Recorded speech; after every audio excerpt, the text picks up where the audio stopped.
on question 7 here, investor asks, these Gulf states are always getting hit with storms. I think we were just reminded about that, few weeks ago. We actually Yeah, got some properties in Biloxi.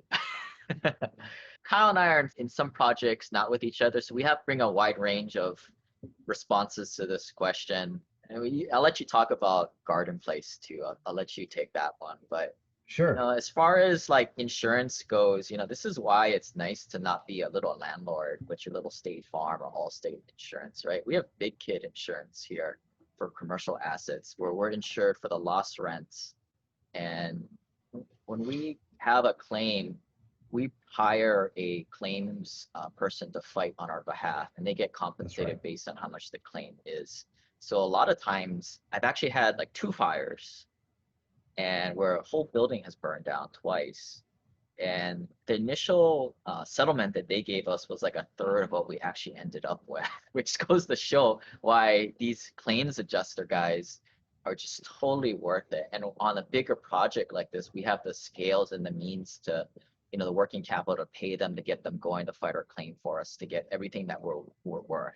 I feel like, yeah, there's administrative headache for sure. We may have to pull some money out of our reserve capital, but at the end of the day, most times than not, like we come out ahead.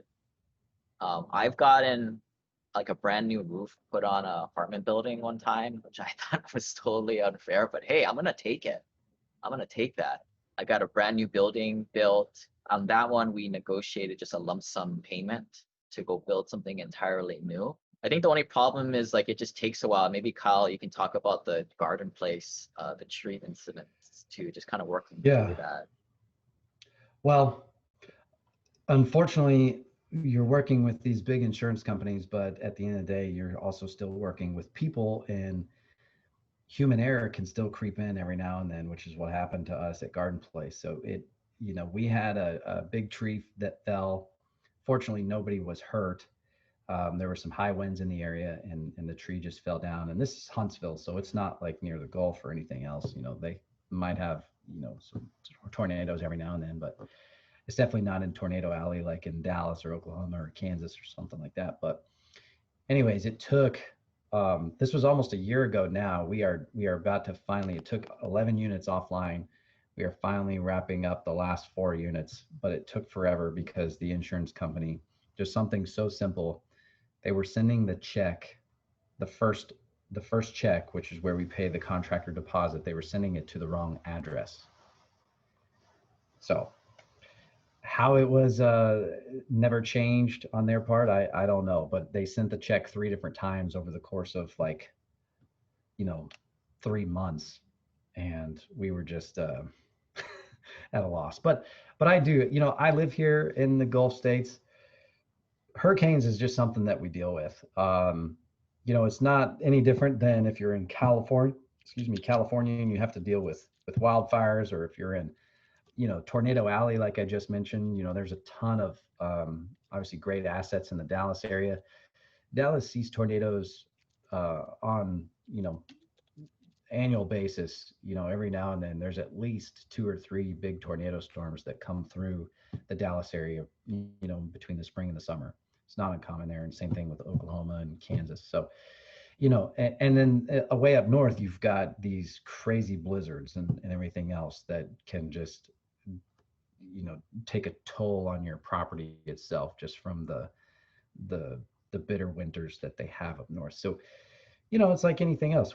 Each area of the country has their own natural disasters. So you just make sure you have the right insurance that is going to cover you. Like Lane said, we have lost rents, which means that for every month that goes by that, in our case, those 11 units are offline, we're actually getting paid by the insurance company the average of those rents. The average for, like, I think it was like the last 6 or 9 months, whatever the average rent was for that specific unit, that's the amount that they give us.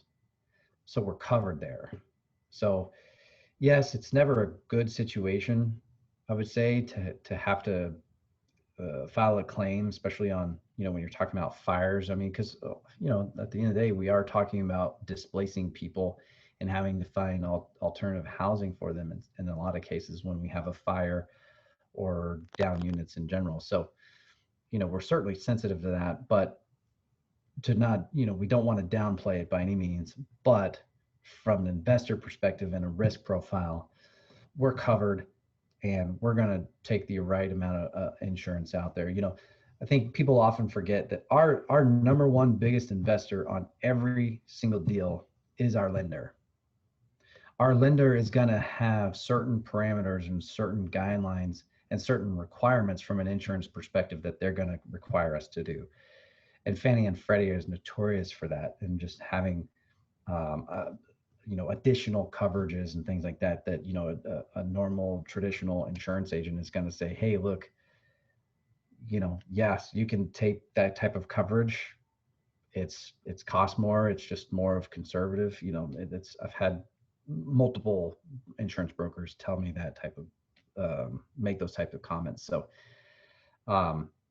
they're going to require us, so we're going to be fully covered there.